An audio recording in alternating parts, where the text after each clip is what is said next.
Well, good morning, Indiana. Welcome to Who's Left This Week, the unapologetically progressive Sunday morning show for the Hoosier State. My name is Scott Aaron Rogers. I'm broadcasting from Bloomington. We've got another packed week in the news to discuss. I've got a couple great guests here with me, but real quick before we get into that, a quick ask. This is an independent media project here. We don't paywall any of our content. We certainly don't rely on advertisers, and we absolutely do not have billionaire benefactors. Only individuals like you keep this project going. It is a foundational principle of Who's Left and the larger Progressive Indiana network that we refuse to hide valuable information behind paywalls in the middle of a political crisis, even if that's not in our financial best interest. So please, if you find value in the work we do, and it is a lot of work, go to progressiveindiana.net and subscribe at the paid level. It's only $5 a month or $50 a year to help us build the infrastructure that will pop the right-wing media bubble in this state. And listen, if a paid subscription is not in the works for you right now, that's fine. You can still help out by liking and sharing on social media, commenting, leaving reviews. That's a big one. Providing feedback, forwarding things to your friends. You get us whenever you can. Mostly, we just want you here in this community of Hoosiers dedicated to making this state and its government work for all of us, not just the elite few. Please join us. Now, follow me personally on most of your social media sites at Who's Left. That's HOOS Left. And on Progressive Indiana Network, you can find us on most of your sites at the full spelled out name. On Blue Sky and TikTok, it's PIN Indiana. Please give us a follow wherever you're at. Tell the others. Let's build a radically democratic Indiana together. Now, let's welcome our guests this week. Returning to the show for the first time in a couple months, our good friend and candidate for Congress in the 8th Congressional District. That's a big development since last time. There's Tabitha Zeigler. Tabitha, welcome. Hi, thanks for having me. Hey, tell the folks a little bit about yourself. Oh, geez. I am an autism advocate. I have a podcast called Steering Down the Storm Autism Advocacy in America. I'm basically just an all around advocate for everybody. And I decided to run for Congress because I'd had enough of this shit.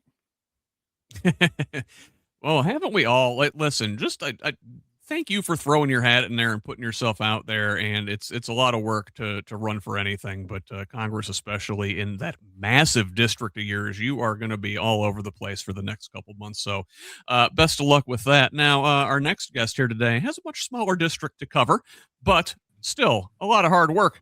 There's Michael Potter. Michael, welcome. Hey, thank you. Thank you for having me. Mike has been traversing House District 47, the one that's shaped like a duck from tail to bill, and he's there's the sticker. I've got one of those on the laptop, by the way. I gave you a little bit of an advertisement at our DSA candidate forum down here in Bloomington this past week. It was on camera the whole night. So tell folks a little bit about yourself. Well, that's what I'm going to be doing, is steering every conversation and how people can donate and volunteer for my campaign. So just be prepared. I'm running for Indiana House District 47, which includes portions of Johnson and Shelby counties. And I'm an environmental scientist, have been for 25 years, consulting for big oil, for industry. So I do work a lot in between the environment and industry, and making keeping our economy running when environmental disasters happen. And hopefully trying to prevent them from happening. Hey, if we can prevent it ahead of time, but obviously the accidents then show the gaps, and then you have to post engineer that. But yeah, there's a whole network of pre-planning for emergencies and engineering and all that kind of stuff. If as much as we can get out in front of it, the better. All right. Well, we've got some disasters to talk about this week, so let's jump into the news. And obviously, our biggest story is war, as I suppose that should be. So, we started last week talking about the joint U.S.-Israel attack on Iran, and this war, and we're going to call it a war, is only expanding. So, U.S. Gulf allies, including Bahrain, Jordan, Qatar, Oman, United Arab Emirates, Saudi Arabia, and Kuwait have all come under attack by Iranian drone and missile strikes in response to the U.S.-Israel attacks. In Kuwait, a couple of, three actually, U.S. jets were shot down in what they say is a friendly fire incident. There goes $500 million very quickly. Fortunately, everybody was able to bail out of their aircraft and survive there. NATO shot down a missile that entered Turkey's airspace. Azerbaijan threatened retaliation after Iranian drones stuck near their Nakhchivan airport, although Tehran denied responsibility. Uh, Even further out, an Iranian ship that had been participating in multinational exercises with the Indian Navy off the coast of Sri Lanka, which included American personnel. This was a multinational exercise. Anyway, the U.S. sunk that ship, their first confirmed torpedo strike since World War II. Meanwhile, experts are raising concerns over a war of attrition, with U.S. missile stockpiles potentially being depleted quickly. Now, Secretary of Defense Pete Hegseth says the U.S. has enough munitions to continue this Iran war, quote, as long as we need to, but Iran may be seeking to deplete the expensive and time-dependent missiles and interceptors with swarms of cheap drones. Now, unprepared for these drones, the U.S. and partners are seeking Ukraine's help. Ukraine has had 4 years of experience combating these Iranian-made Shahed drones used by Russia in their war. Drones that are manufactured on a mass scale by Iran and Russia. They evade radar by flying at slow speeds, low to the ground, and can be launched by the hundreds without need for a conspicuous staging platform. The only lethal strike on U.S. forces so far came in a drone attack on Kuwait. Now, perhaps more concerning and related, Iran is receiving intelligence support from Russia. They're reportedly sharing real-time satellite data detailing the location and movement of U.S. troops and equipment, the first time they've provided such information to Iran. Meanwhile, President Trump says he must be involved in picking Iran's next leader, even as the Islamic Republic is expected to name Ayatollah Khamenei's son Mujtaba as the new supreme leader imminently. Trump told Axios in an interview Thursday that he needs to be personally involved in selecting Iran's next leader, just as he was in Venezuela. And Trump is also not ruling out U.S. ground troops in the region.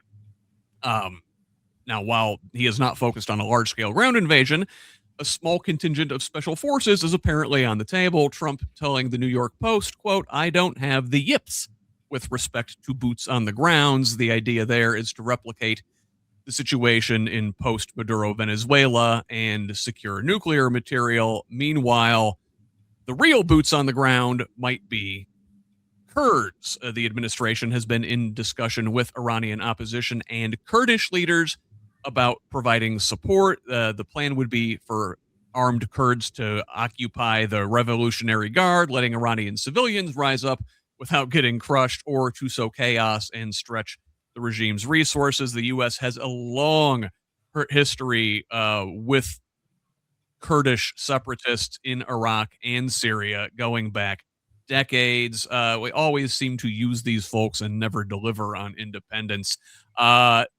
Still more with Iran to get to, but let's pause there and talk about this. Tabitha, what are your thoughts? There's a lot going on over there. This is just a giant can of worms. Well, I think it's important to know people's history, right? So I don't think we can realistically have this conversation without having the 1953 conversation.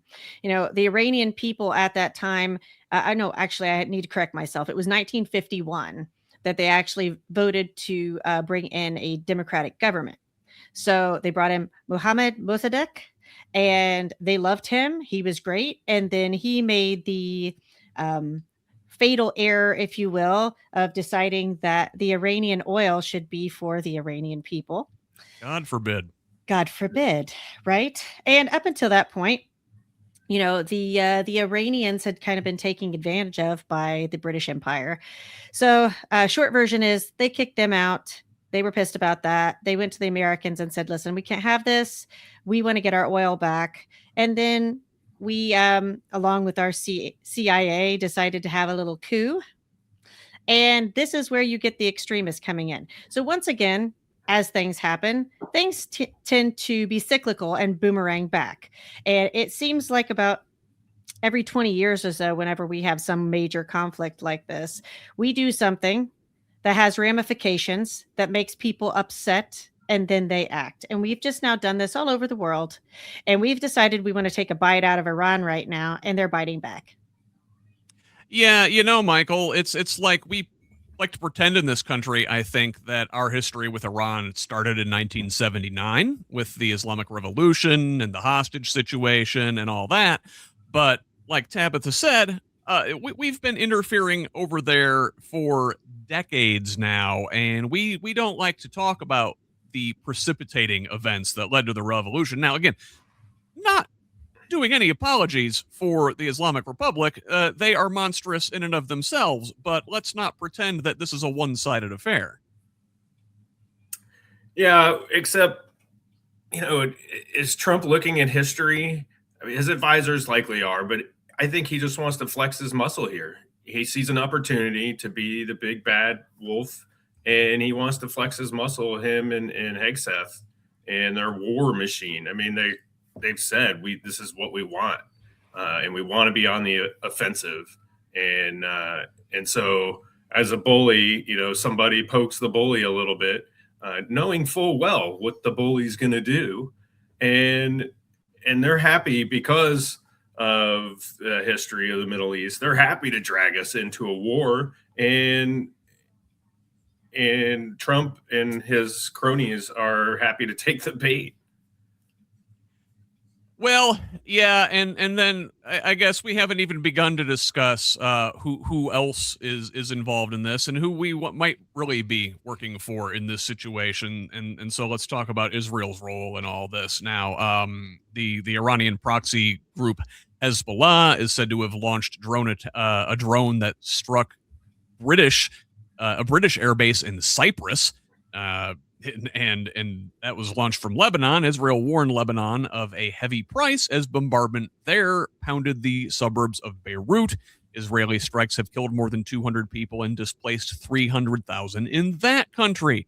Now, meanwhile, U.S. Senator Lindsey Graham made several trips to Israel over the last several weeks, speaking with their intelligence community and with Prime Minister Benjamin Netanyahu, saying, quote, "They'll tell me things our own government won't tell me."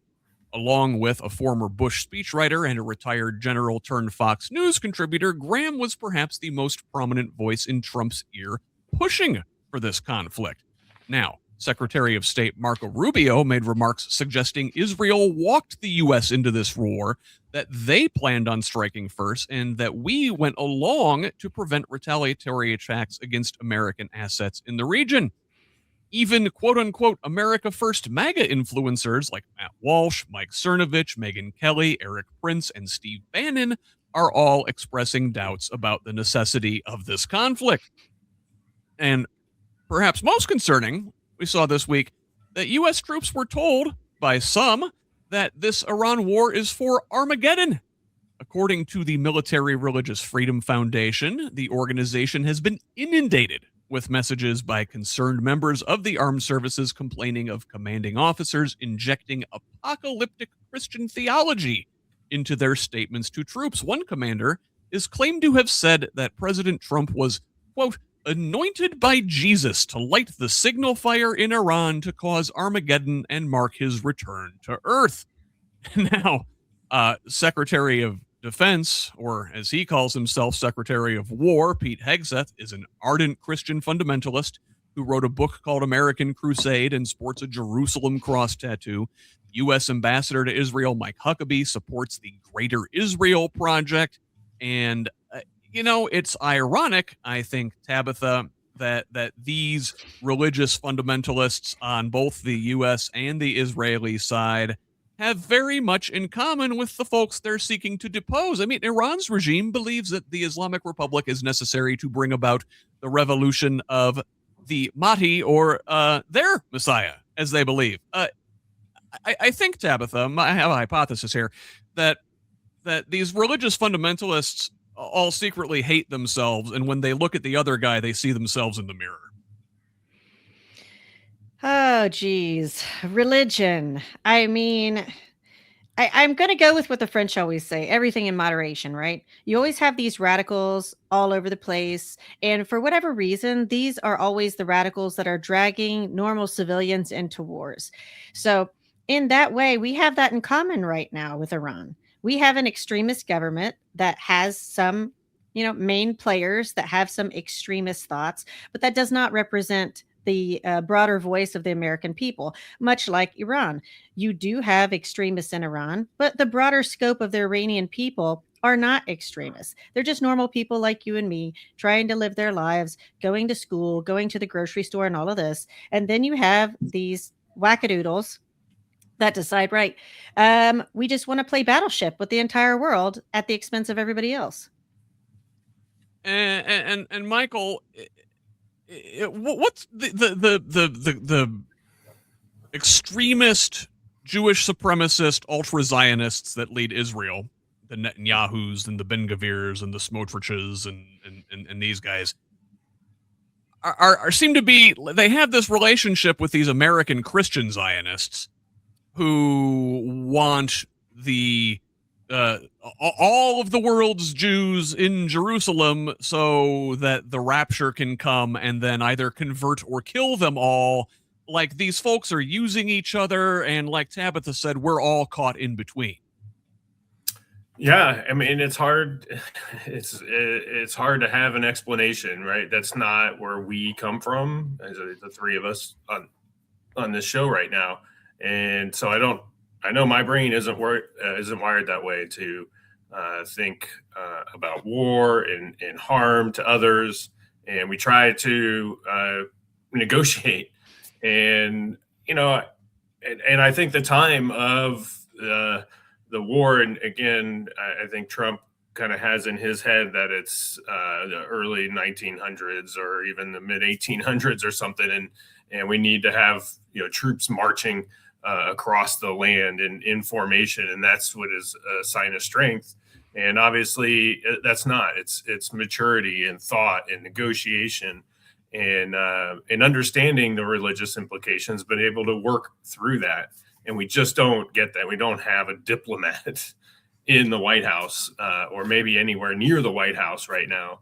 And so, it's in some cases it's hard to speak to that fundamentalism. And it seems like, the longtime Israeli fundamentalists are stoking the fire with what they're seeing in the U.S. leadership right now, and really taking advantage of their lack of forethought. And speaking of diplomats, Scott, you mentioned Mike Huckabee. I think it's important to mention that conversation that he had with Tucker Carlson about Israel can take the entirety of the Middle East from the Niles River to the Euphrates. This is not someone that should be representing our interest in the Middle East, especially right now with that sort of inflammatory language. And nobody really seems to be paying a lot of attention to that sort of thing. Yeah, well, what's behind that? It seems like the Israel lobby owns both parties in Congress, and where are they? Right? On Wednesday, the Senate voted against a war powers resolution, 47-53, with Rand Paul of Kentucky, the only Republican, joining Democrats in voting for the measure, while nominal Democrat John Fetterman of Pennsylvania joined Republicans in opposing the measure that would have demanded congressional approval before any further attacks. On Thursday, the House did the same thing, rejecting a war powers resolution 212-219, with Republicans Thomas Massie of Kentucky and Warren Davison of Ohio voting with Democrats, while these four quote-unquote centrist Democratic clowns, Representatives Golden of Maine, Cuellar of Texas, Landsman of Ohio, and Vargas of California, joining Republicans in opposition. Now, those four, along with New Jersey Representative Josh Gottheimer and California Representative Jimmy Panetta, introduced an alternative resolution that would give the administration 30 days to end hostilities without Congress weighing in. But now, I'm no mathematician, but I understand if you take the 4 away from the 219, that leaves you 215. And if they would have voted for this resolution, that 212 becomes a 216, and this thing would have passed. So Democrats are not much help here. And if you look at some of the more prominent Democrats in the Senate, they're not ruling out giving more money to the Trump administration for this Middle East war. The Pentagon could send a supplemental funding request for as much as $50 billion to Congress as soon as this week. Now, Senator Chris Murphy of Connecticut says, good luck. What Democrat is going to vote to fund an illegal war? Well, these Democrats, apparently, Senators Jack Reed of Rhode Island, Gary Peters and Alyssa Slotkin of Michigan, and Tim Kaine of Virginia, with Slotkin saying, I mean, we're in it.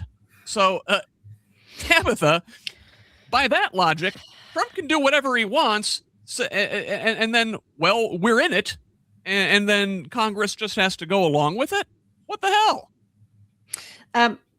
So I want to bring up something that I think is important, especially for Hoosiers right now, whenever they're continuously taking money from us and telling us to cinch our belts, and also being that these are the places that they come en masse to get soldiers, are places like Indiana.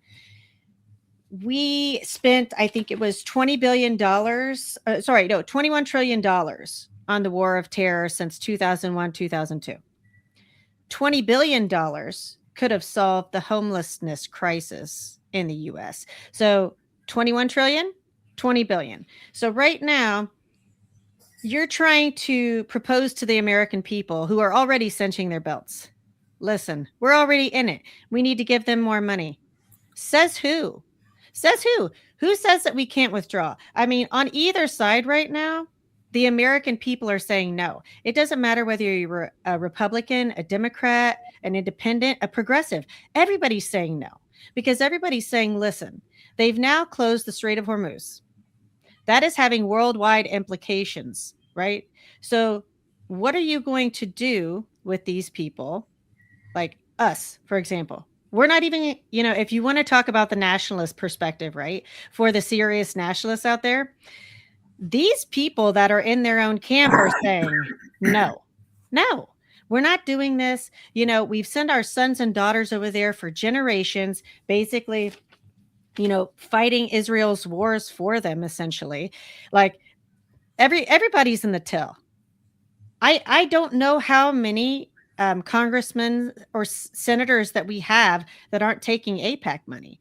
And how can these people represent us and then come back to us and tell us what we should be doing with our own money, but we should not be providing for our own citizens? And meanwhile, nothing against the Israeli people in general, right?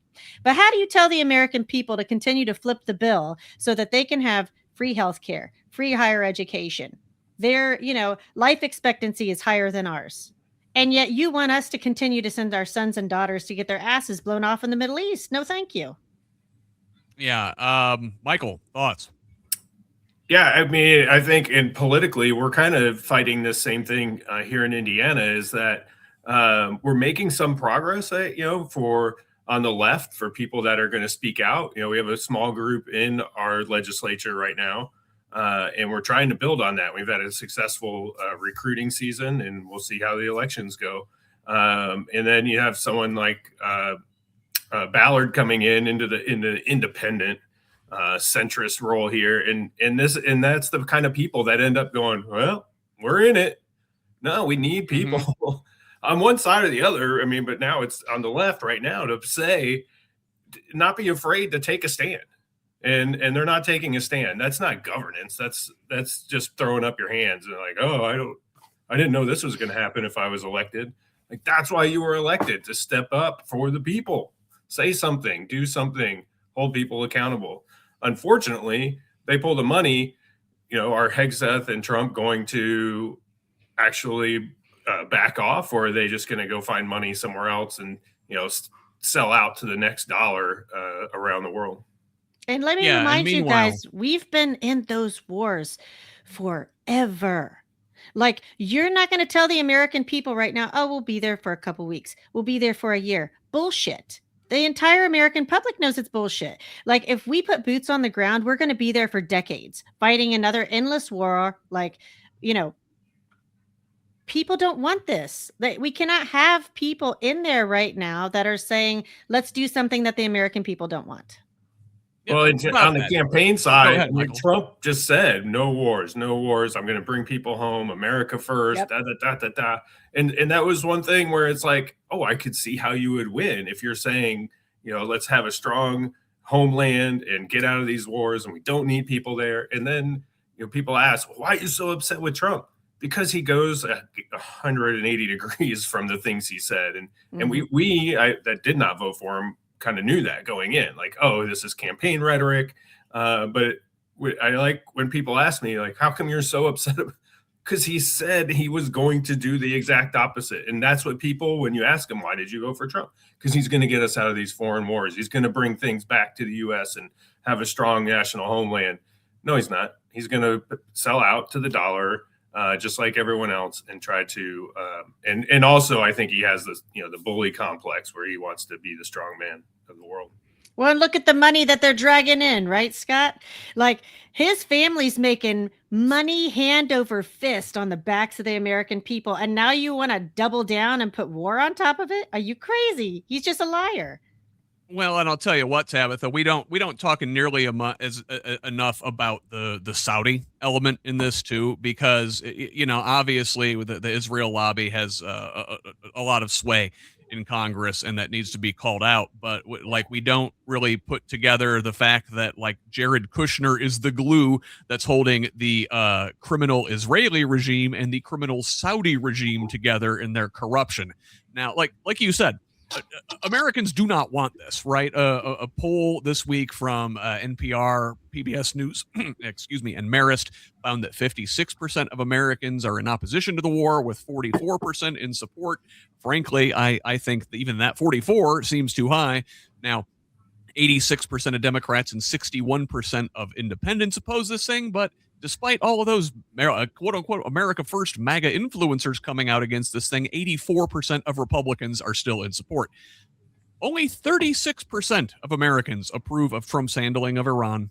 55% think Iran represents little or no threat to the U.S., and the only group that seems to support this thing is white men without college degrees, who, ironically, are the most likely to get called in to, fight this thing, and are also most likely to pay at the pump with their big old pickup trucks. Now, the U.S. crude oil jumped 12% just Friday.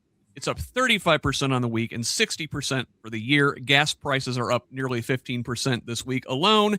And the economy is in the tank, with the Dow posting its worst week in almost a year. It's in negative territory for 2026. This on top of a jobs report from February that just came out showing the economy lost 92,000 jobs while unemployment rose.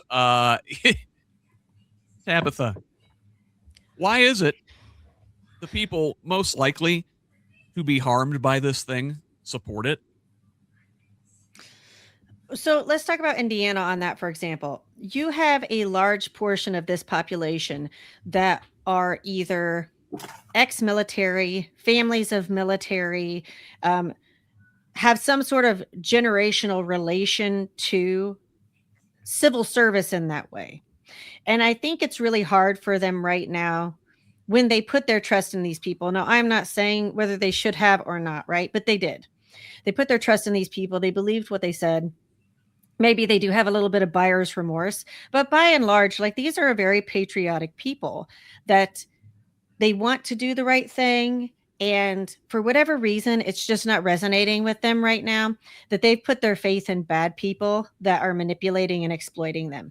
And I think that's part of our job, right, is to help them with that, to give them another source of information to say, look, you know what? Sometimes we make mistakes, and sometimes the mistakes that we make might be little and might have large repercussions. And that's what's happening right now with President Trump and all those cronies, because they don't actually care about the people of Indiana. So all of these Hoosiers that they're going to send to die for their agenda, when they won't send their own sons and daughters, it's just not registering with people right now. Yeah, it won't. And I'm afraid it'll take entirely too long for folks to get it. Michael, last word on Iran before we turn the corner. We need to get out of the war. I mean, there's not a whole lot to say there. We need to wrap this up. We need to get out of there. That's what he was elected on, or one of the main things he was elected on, is staying out of foreign wars and get out of there. There's going to be conflict for a long time in the Middle East. It's just religion's involved, and that's what's going to happen. And a lot of money in oil, or oil equals money, and we just need to keep our distance. Scott, All can right. I add a couple things real fast? Oh, go ahead. So, for anybody that really wants to know what's going on in the Middle East, you should go straight to the horse. Read the Jerusalem Post, Haaretz, the Times of Israel, and Al Jazeera. That should be your center point for Middle Eastern culture, because we're not getting the accurate information here. No, our corporate media is asleep on the job, or perhaps intentionally so. So you'd be hard pressed to find that there's other military interventionism going on in this country as well this week. So we talked about the Gulf states and Cyprus and Lebanon, and blowing up ships off the coast of Sri Lanka. Well, the U.S. also launched military operations in Ecuador this week, conducting joint operations with the Ecuadorian government against drug gangs that are, designated terrorist organizations by the U.S. Their president, Daniel Noboa, is a Trump ally. Now, Ecuador this week, also under pressure from Washington, expelled Cuba's ambassador from Quito. Cuba is under an embargo, a power outage there, striking most of the island on Wednesday, leaving 2/3 of the country, including the capital Havana, without power. There is an existing electricity crisis there that has only been exacerbated since the U.S. toppled Nicolas Maduro in Venezuela, whose regime had been supplying Cuba with half of their fuel. Washington has since imposed additional restrictions on oil to Cuba, though it has been eased some in recent days. Trump is vowing to, quote, take care of Cuba. And this is at something called the Shield of the Americas Summit, which was held at his Doral Golf Course in the South Florida this week, where Trump said Cuba is negotiating a deal with him and Marco Rubio. We'll see. Trump says Cuba's going to fall. And just as U.S. officials charged Maduro and his wife with drug conspiracy charges, the Trump administration is also working to manufacture criminal cases against members of Cuba's ruling party. This is all, part of a larger expansion of U.S.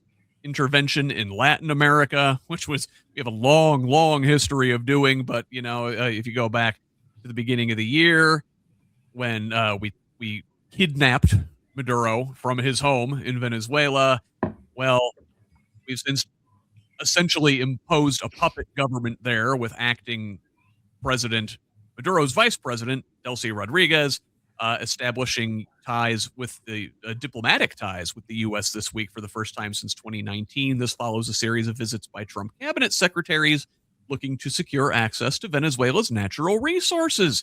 Rodriguez this week announced a plan to reform the country's mining laws after meeting with U.S. Secretary of the Interior Doug Burgum on Wednesday, when the state-owned mining company Minerven there signed a deal to sell up to 1,000 kilograms of gold to a U.S. commodities trader.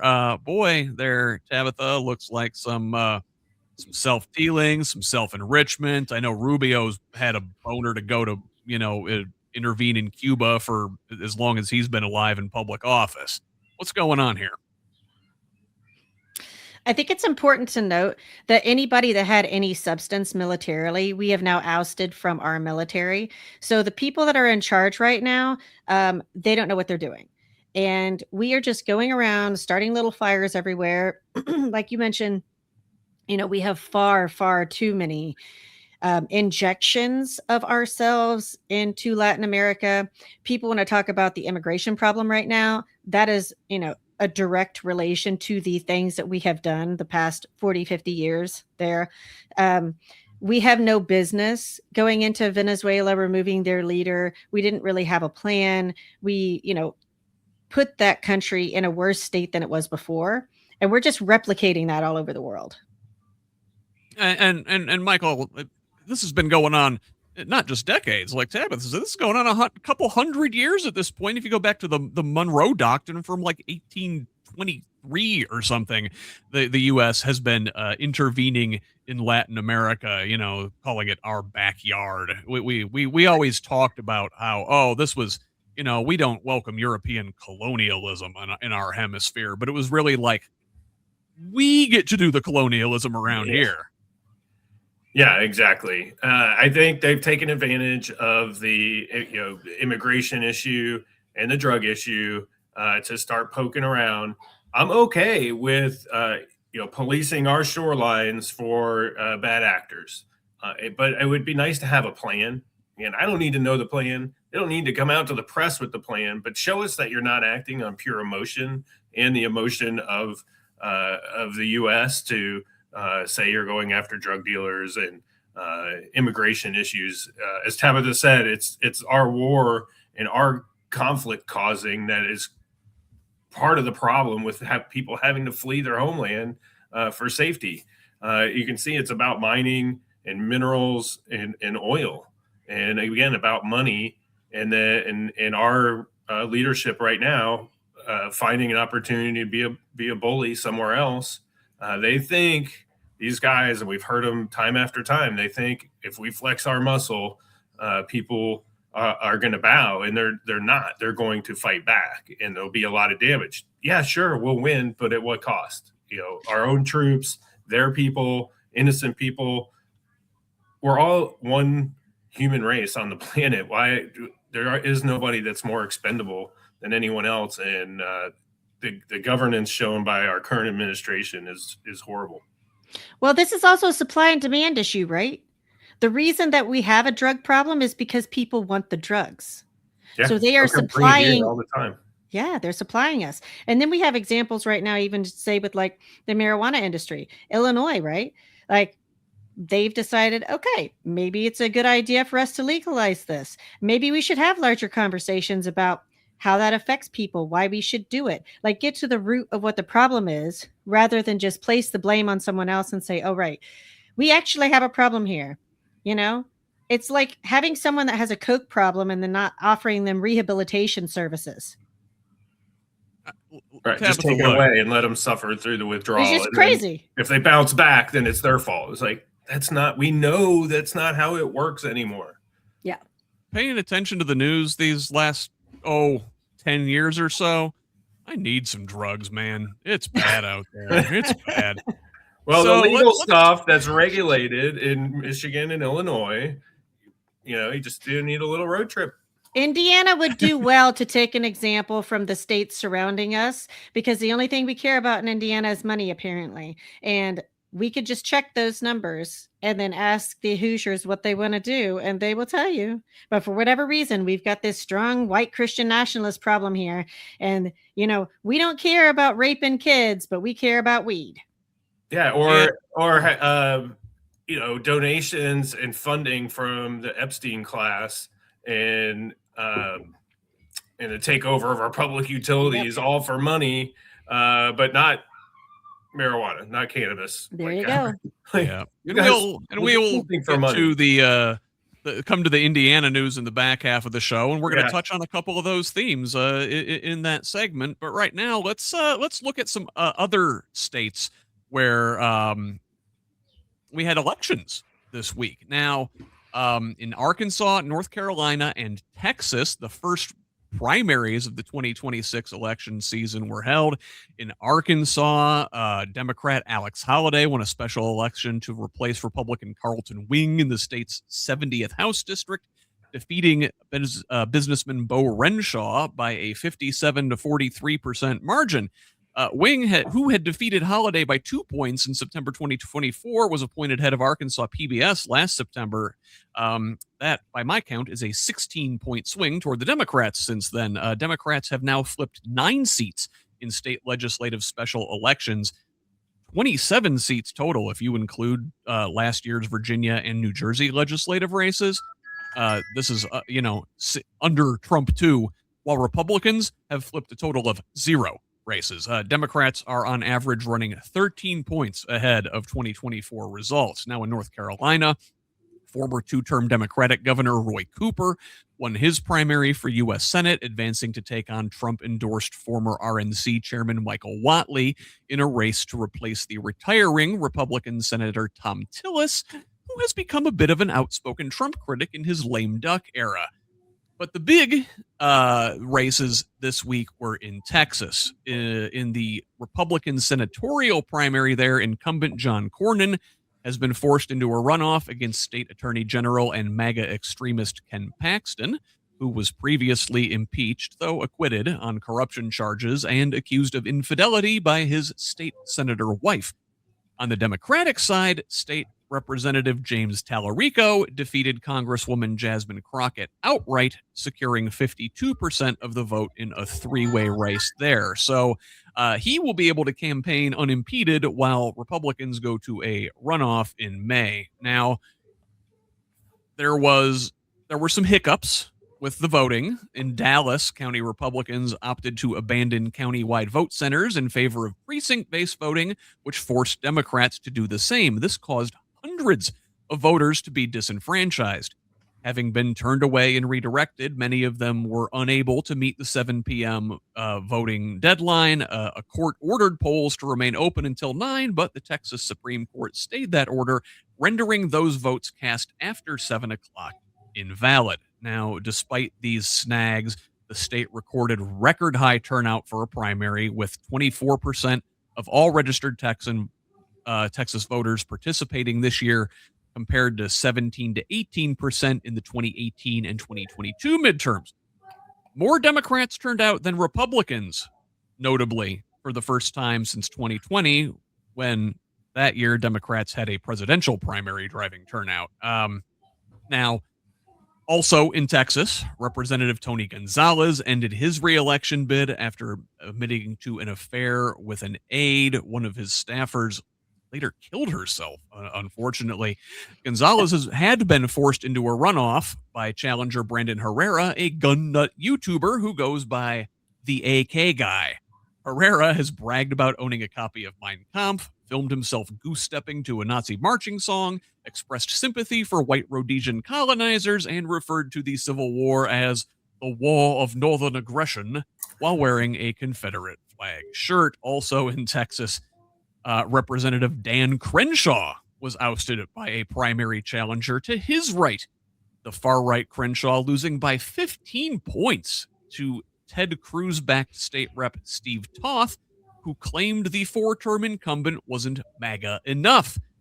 Crenshaw, a Navy SEAL who lost an eye in Afghanistan, had the temerity to criticize Trump for refusing to admit defeat in 2020. Apparently, the guy with the eye patch wasn't an R enough. Now, thank you. Meanwhile, outside of Texas, there are other Republicans who will not be coming back to Congress. Two-term Montana Senator Steve Daines announced his decision minutes before that state's filing deadline on Tuesday, endorsing U.S. Attorney Kurt Alme for the seat. And Republican Representative Darrell Issa of California says he will not run for re-election. His district was redrawn after the passage of Prop 50, California's redistricting measure. And let's take a break there. I've got some more election stuff, but let's talk about Texas. Tabitha, Tallarico, Crockett. What do you make of that race? There was a lot of talk about it going in, especially Tallarico had a late surge with the publicity from his appearance on Stephen Colbert. Crockett had appeared with Colbert previously, but, right at the deadline, that was a bit of a controversy. And then, you're seeing folks in the aftermath accusing Democrats of, misogyny and racism and not choosing Crockett. What do you make of this? We would not be doing ourselves any favors if we did not have the patriarchy conversation. And I think that it's important to have, because I liked both candidates, right? But it is quite telling that once again, we pick a white male. And like I said, I like the guy well enough, but I just kind of feel like there is a portion of it that falls into this whole like angry Black woman that I don't think we should be having, because she's very intelligent. She was very capable. I personally, as a woman, as part of the LGBTQ plus community, I can see where that would happen. I could see where people are like, right, we think she's smart enough, but we're just not quite sure we're ready for it. And these are like similar conversations that we're having back in the Obama era, right? Was like, I don't know if America's ready for a Black president. So I think in Texas, this was another overlap of that, of like, I don't know if Texas is ready for a Black empowered female, right? I do not think we're doing ourselves any favors if we avoid having that conversation. Yeah. Now, Michael, there's a couple things there, because this is an interesting dynamic. I mean, now Crockett has been a very effective communicator in Congress. One of the folks who's standing up to Trump most vociferously. She dragged Marjorie Taylor Greene really well. I mean, she's very, very popular, very, very capable. But the dynamic in this race is different in that Tallarico, in many ways, sort of ran to her left, and so the electability argument kind of gets flipped on its head in a way. I mean, now certainly the I guess I don't know enough about Texas, but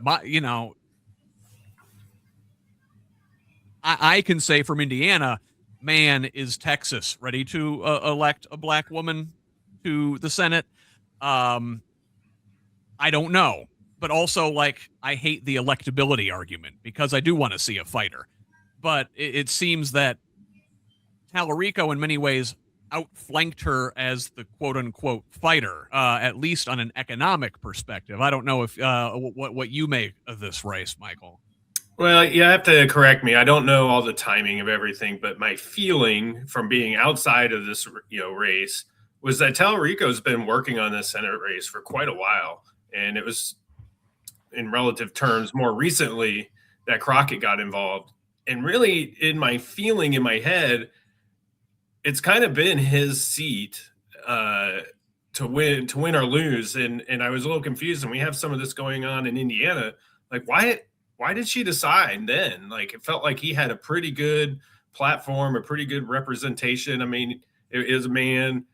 He does use a little more Christianity in his thought process, not more than his constituents, but just more than a lot of Democrats or others on the left. But yeah, I didn't understand why she jumped into this race when I felt like she had a safe space, not maybe the right term, but a good spot in the House.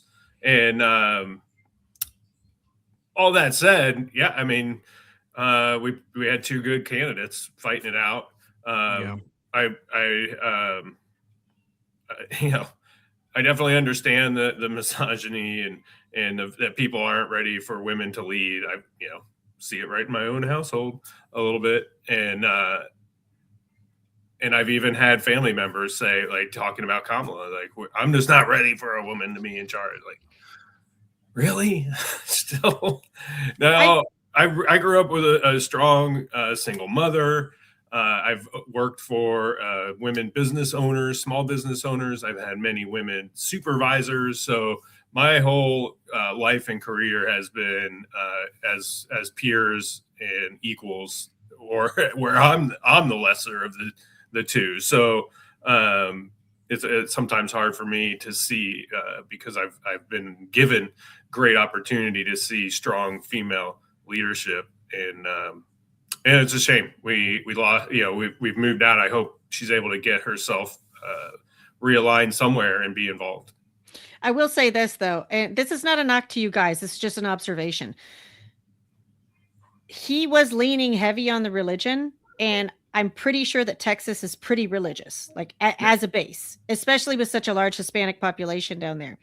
He really leaned into that. So what I hope for him is, since he now is in that position, that he leans harder into the issues for women. What I don't want to see is him back off now, right? Like, if he's going to do this thing, he needs to go all in so that he can bring along the Crockett supporters and they can be like, okay, you know what?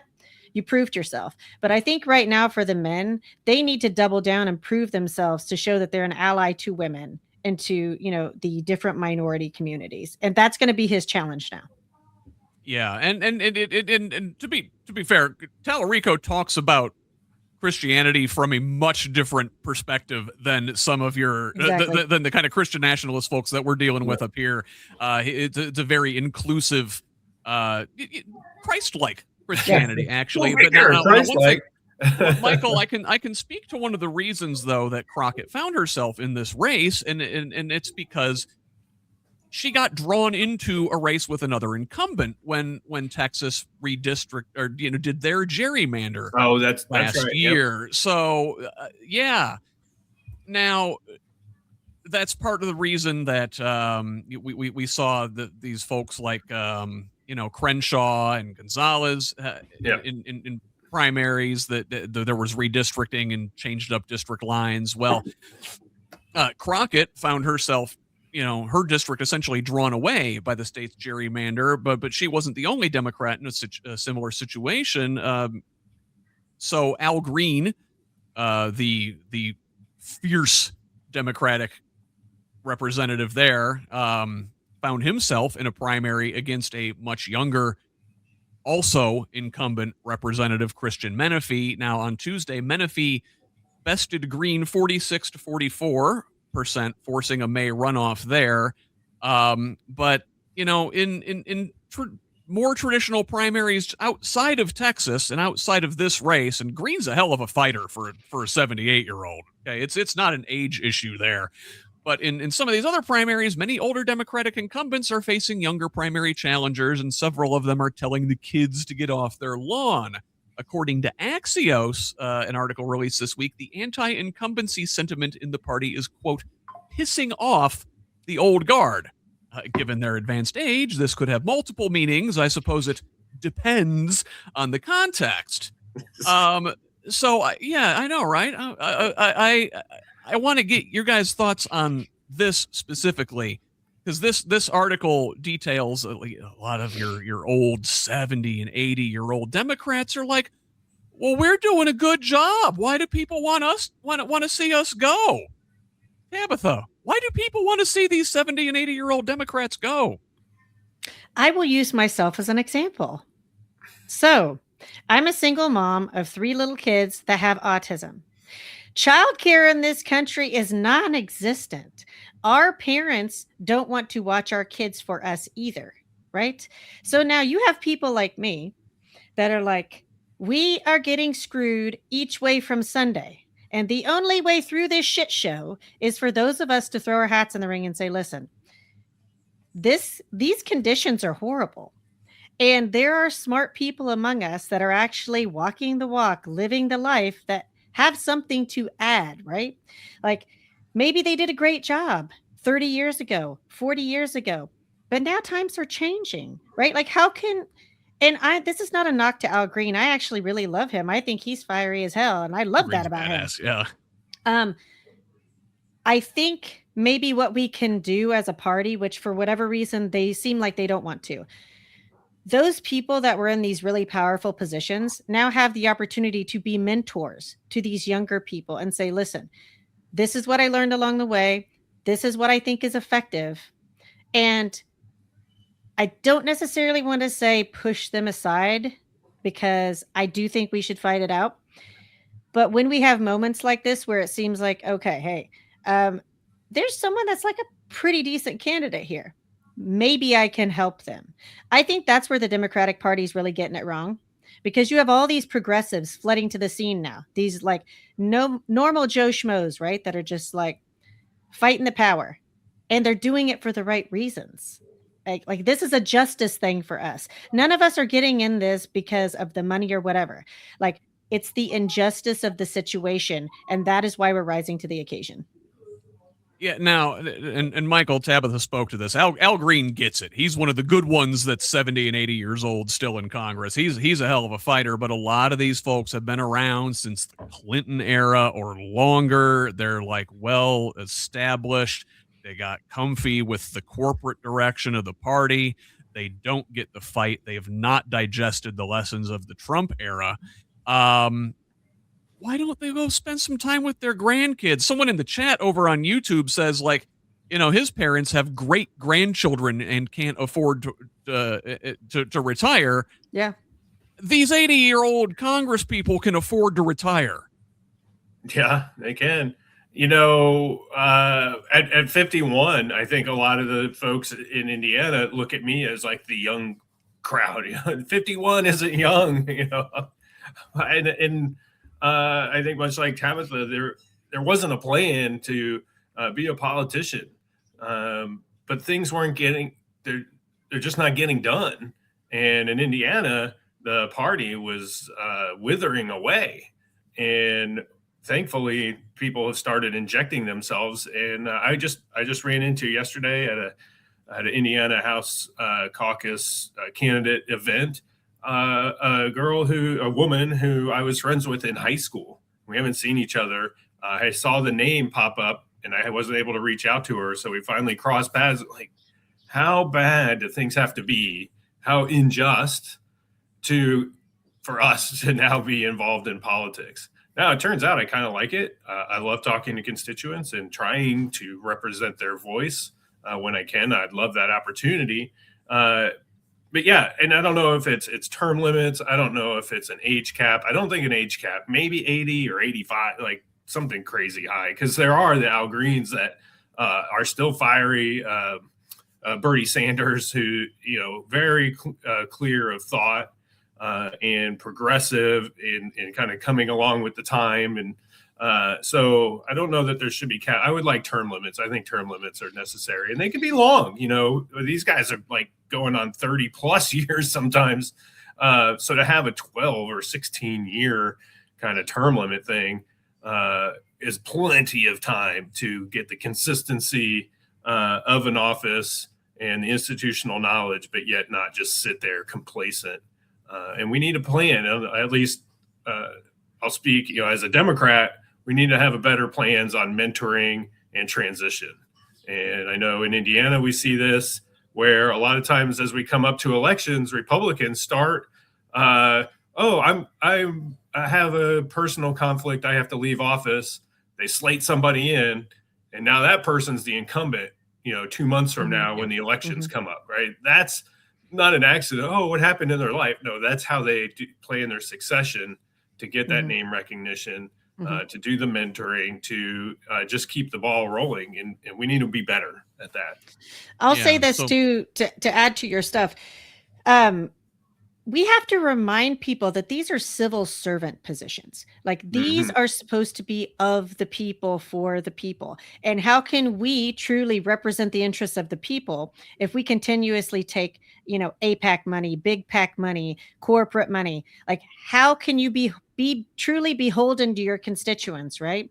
Because, someone in Congress right now is making upwards of $150,000, but their constituents are barely scraping by on $50,000. Like, how can these type of people that are constantly accepting all these bribes from all of these outside institutions really be good representatives of their people? And I think, that's a larger conversation that needs to be had. But corporations are people. Well, it doesn't seem like it, like in these current situations that we have, right? It seems like it's the millstone is always slung around the individual taxpayer's neck. Yeah. So, wow, we're already coming up on an hour, and we're still in our U.S. story. So I want to kind of breeze through the next couple before we turn the corner to Indiana. So we got to talk about ICE again this week. Now, on the election front, of course, there's a 17-page executive order calling for Trump to declare a national emergency and seize vast power over elections. This is circulating in the MAGA orbit. It's based on a false claim that China interfered in the 2020 election. It seeks to reduce mail-in voting, ban voting machines in favor of hand counting, void state voter rolls, and force all Americans to re-register to vote in person. It mandates voters re-verify their status before every election, orders all absentee ballots be notarized, and requires strict voter ID and proof of citizenship, which would reduce the voter rolls by a ton. The statutes cited in the memo do not give the president power over voting. This is a power granted to the states in the Constitution. A Trump attorney who has been suspended twice from the Florida bar, along with right-wing conspiracy theorist Jerome Corsi, are behind this order, with amplification from the likes of Steve Bannon, who has repeatedly called for this scenario on his War Room podcast over the last several weeks. Well, Bannon has also advocated for ICE to be policing the polling locations. And this week, we found out that ICE's claims in a fatal shooting last year of a U.S. citizen were bogus. Video of the fatal shooting in March 2025 of American citizen Ruben Ray Martinez by an ICE agent contradicts claims that he was shot because he attempted to run over another agent. ICE didn't even acknowledge one of their agents shot Martinez until this February, weeks after they had used the same excuse in killing Minneapolis mother Renee Good. Meanwhile, last month in California, a Mexican man, Alberto Gutierrez Reyes, died in ICE custody after being denied medical treatment. Reyes is the 9th known death in ICE custody this year. Now, head of ICE, head of the entire Department of Homeland Security, Kristi Noem, faced a good grilling in Congress this week over this and many other things. On Tuesday, Noem faced aggressive questioning from both sides of the aisle in a hearing before the Senate Judiciary Committee. Democrats pressing her over false assertions that Good and fellow Minnesota ICE victim Alex Preddy were domestic terrorists. Republican Tom Tillis dragged Noem for a solid 10 minutes, while Louisiana Republican Senator John Kennedy questioned her $220 million ad budget. Both sides questioned the agency's over-aggressive posture and tactics. The next day, on the other side of the Capitol, Noem faced grilling from the House Judiciary Committee, with Pramila Jayapal highlighting at least 18 instances of U.S. citizens being detained. Now, we also heard from an internal DHS watchdog this week saying Noem was systematically obstructing investigations by denying access to records and revoking the Inspector General's access to internal databases. Well, by Thursday, Noem was out. President Trump firing her as Department of Homeland Security Secretary, reassigning her as special envoy to the Shield of the Americas, that summit that we mentioned before, and announced she will be replaced by Oklahoma Senator Markwayne Mullin. Mullin, a former MMA fighter with a reputation as one of Congress's dumbest members, is smart enough to scheme. He has faced scrutiny for insider trading and conflict of interest, repeatedly violating disclosure laws, and being accused of flagrant conflict of interest, investing in companies that directly relate to his committee assignments. Apparently, Mullin's net worth has increased by something like $45 million just since he's been in the Senate. Tabitha, Noem out, Mullin in. Thoughts? Man, I mean, look at what we're working with. Honestly, I will say this. I had the opportunity to interview Nikayla Jasmine Thomas, who was running against Mullin, and I'm sure she's just thrilled that he's out. Who knows who's going to be trying to run against her? But for those interested in what's going on in Oklahoma, you should check her out. I think we've got a lot of really interesting characters, really young, progressive firehouses that probably are the only solution for pushing out people like this. I mean, Markwayne Mullins, what a joke. What a joke. And we just keep getting more of these type of people. So I think we should be paying very close attention to who we are voting for. Michael, brand new face on the same trash. Am I describing Kristi Noem, or am I describing this situation? Both. Yeah, I think that keep this short. It's just they felt like they needed to make a move, so they took one person, replaced her with the same person with a different skin, and on they go with the same agenda. So let's move on and talk about another corrupt agency under the Trump government, and that's the Department of Justice. So a couple things we got to talk about this week. Now, the DOJ says it's going to keep defending Trump's attacks on law firms 24 hours after saying they wouldn't. Under pressure from Trump, the DOJ also has been trying to prosecute the members of the Biden administration for his use of the auto pen. Well, apparently that's falling apart. Now, the House Oversight Committee has subpoenaed Attorney General Pam Bondi this week over her handling of the Epstein investigation.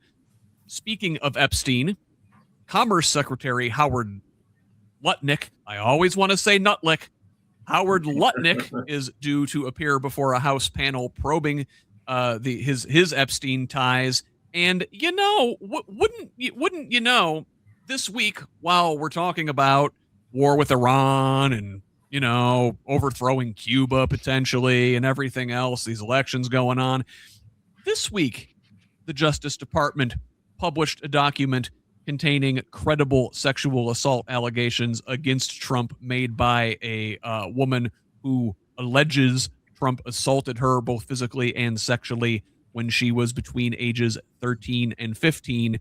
Those documents had gone missing.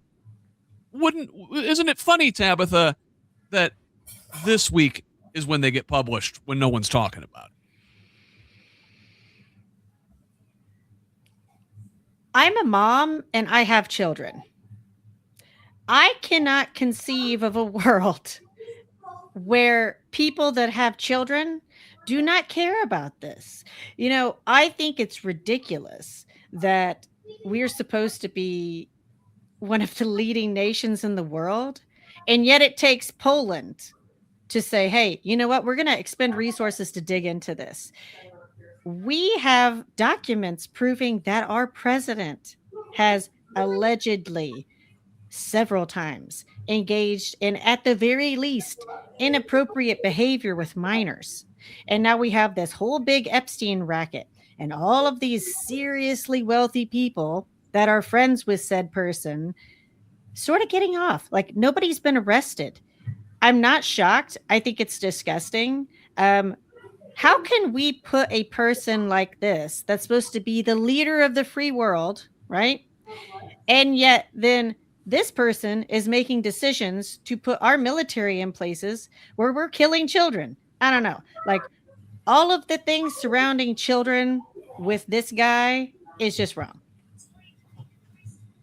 Michael, I don't know your thoughts on this. It certainly seems like I don't know if I buy the this is everything's a distraction from the Epstein's file argument, but boy, it certainly seems on a week like this that it holds some sort of water. Yeah, I didn't want to buy into that these distraction tactics, but yeah, the timing. Of course, the whole administration's a bit of a clown show. So yeah, of course, two things are going to line up because everything they're doing has some glaze of corruption on it. So maybe I hate to give them the forethought because they don't seem to have the intelligence to pull that off. But they've pulled off a lot of things. So I hate the Epstein thing. These people need to be held accountable. How many times does a name need to appear in a file? It's literally the Trump file. It's not even the Epstein file anymore. And we just continue to be like, oh, I'm sure it's just a misunderstanding or whatever. Like, no, these people knew. All they're concerned about is making their next buck. And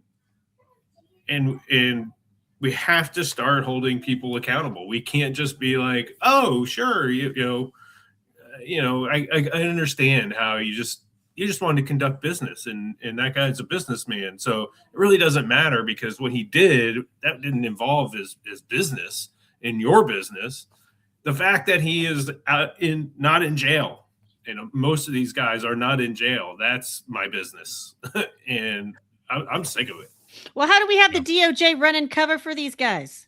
Like, they're supposed to be independent. These are supposed to be the people that bring these people down, even if it is the president of the United States. They're the ones supposed to be digging in. And this woman, for example, is running cover for these MFers. How are they not held in contempt already and been lost their jobs? Again, I don't know if it's a jail sentence for not getting the files out, but certainly lose your job. They're just, and again, who's going to prosecute them, Michael? The Department of Justice? Whether it's the Democrats or other departments, like they need to be held accountable, or holding these other folks accountable. You didn't get the files as the subpoena requested, done. Or the law, I guess they drafted a bill, then you're done. You're out. And not only are we going to replace you, but we're going to replace you with somebody affiliated with the other party to actually start having justice. I'll tell you, they're buying a lot of warehouses right now. I think we have plenty of space for all these pedophiles. Hey, maybe we could replace them with AI. So we got to talk about AI a little bit. So the company behind ChatGPT, OpenAI, is on defense after competitor Anthropic has surpassed them as the top downloaded app in the app stores. Anthropic says the Pentagon has declared it a national security risk after they refused to go along with the Pentagon demanding they be used for, quote, any lawful means. Well, Anthropic did not want to be used to surveil Americans or conduct strikes without human supervision. Now, OpenAI, again, that's the ChatGPT people, have sort of moved into this void after Anthropic has been kicked out of all government systems, apparently. And while Sam Altman, their CEO, says that they've made some changes to safety, based on these concerns, he admits that they can't control the Pentagon's use of this technology. Meanwhile, ChatGPT Health is a thing. Apparently, a new study shows that they under-triaged half of all medical emergencies in a new study. And meanwhile, researchers tricked another AI bot that prescribes medications into overprescribing.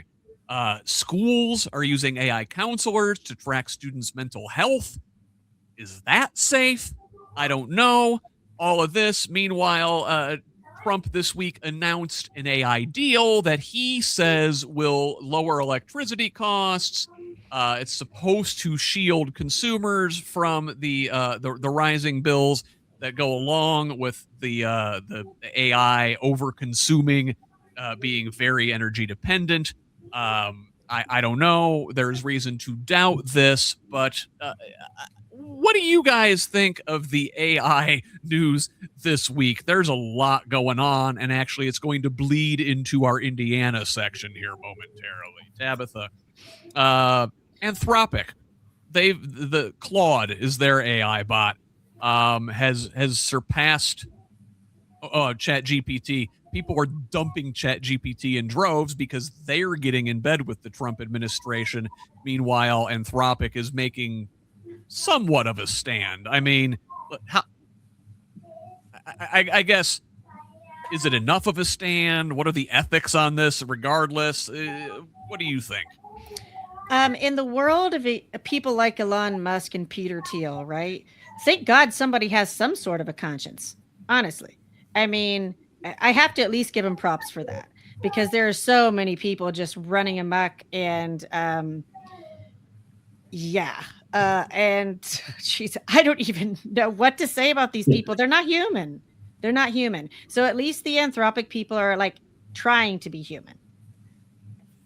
Yeah, and Michael, I don't know. Did you see this one about the medical triage thing? That first of all, if you're having a medical emergency, don't ask ChatGPT. Don't ask AI. Get a hold of a real medical professional, please. Didn't we do this once before with WebMD when we were all diagnosing ourselves when WebMD first came out? At least WebMD over triaged. It always told you were going to die. You were always going to die. Exactly. Everything it finished off with in potential death. AI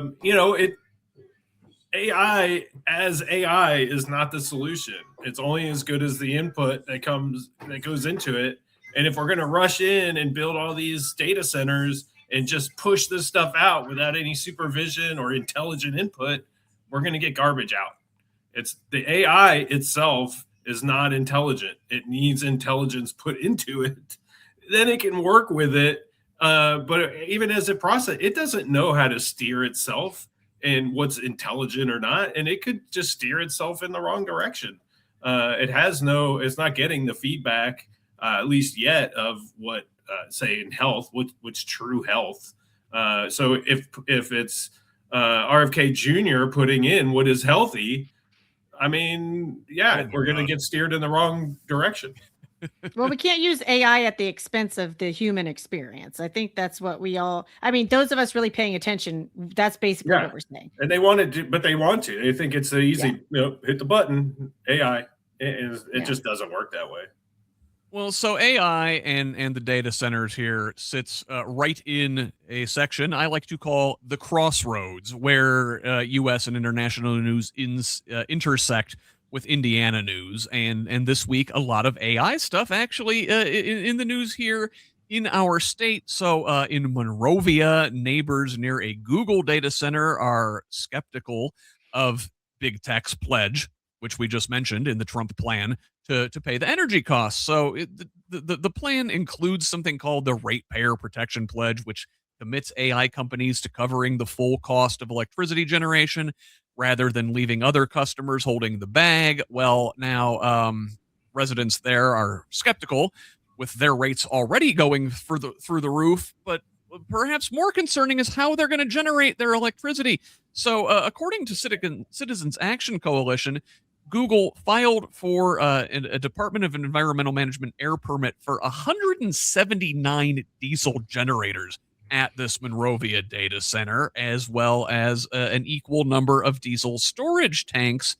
Now, they say this is for backup generation, but if the utilities can't keep up, and, all accounts say they are not going to be able to keep up if these things keep growing at the current rate, they're going to be firing up all these diesel generators and, number one, just burning all those fossil fuels, and number two, spewing the emissions into the air across the state. Now, it's not just the rural areas like Monrovia. Residents in the historically black Martindale-Brightwood neighborhood in Indianapolis have also been trying to fight off a data center. Now, that one only has 36 reported diesel generators on site. What a bargain. On Wednesday, the Department of Metropolitan Development Commission delayed a zoning decision on the proposed development by LA-based Metro blocks. Last month, a Department of Metropolitan Development hearing examiner, Judy Wirtz Hall, recommended approval of the project, telling community members, "The public isn't my boss." Though we should note her position is that of an independent contractor, and she's paid via taxpayer dollars. Now, one man who can't say the public isn't his boss is Mayor Joe Hogsett, who is at least theoretically directly accountable to the people. Though the mayor has not publicly taken a position on data centers like the one in question, Indianapolis Economic Development Incorporated, a nonprofit established by his administration and chaired by Hogsett and helmed by his handpicked leader, announced their support for the project in an undated, unsigned letter. But hey, all these data centers spewing CO2 into the atmosphere in the middle of a climate crisis, it's fine. Unproven carbon capture and storage technology will save us, right? The EPA issued a permit for One Carbon Partnership to inject 13.5 million metric tons of carbon dioxide underground in Randolph County over the next 30 years. What can go wrong? Michael, I want to start with you on this one. And I want to sort of work backwards here with that carbon capture thing. This is unproven technology. We don't know if it's really going to work. We don't know if it can pull carbon out of the sky that's already been spewed into the atmosphere over the last 150 years. What happens if that stuff escapes? Well, it displaces oxygen, and so people could get injured if it escapes. That being said, I've actually responded to an incident where the Coke machine at a gas station, a line got cut, the CO2 feeder line got cut, and it filled up the gas station. And it was one of those small, you could walk in it, but it was kind of like that small, like single U-shaped kiosk kind of thing. And so with that release of CO2, it did not kill the cashier, but it did make him sick. The fire department came and they were a little confused, and the firefighter went in with his meter. And I don't know what was going on with their meters, but he came out and was like, "Oh yeah, I definitely feel dizzy after being in there." So yeah, CO2, you have to be really careful because it displaces oxygen. And I actually end up looking, and that happens in restaurants and bars, and people have died, particularly because during COVID, you might have had like the one, they call it a sixth keg in the beer industry, just kind of that skinny, small, about knee-high tower of CO2 for a fountain. Well, during COVID, they didn't want to deliver as much. They didn't want to go inside, so they put the much larger 5 foot tall, kind of 2.5, 3 foot diameter tanks outside. So then when those lines or something went wrong inside, you weren't just releasing that small canister, but you could potentially be releasing a much bigger one. So all of that to say is we deal with a lot of harmful substances in our life. And it's not U.S. based. It's not Indiana based. It's just as humans, it's what we do. Not saying it's right, but it's what we do.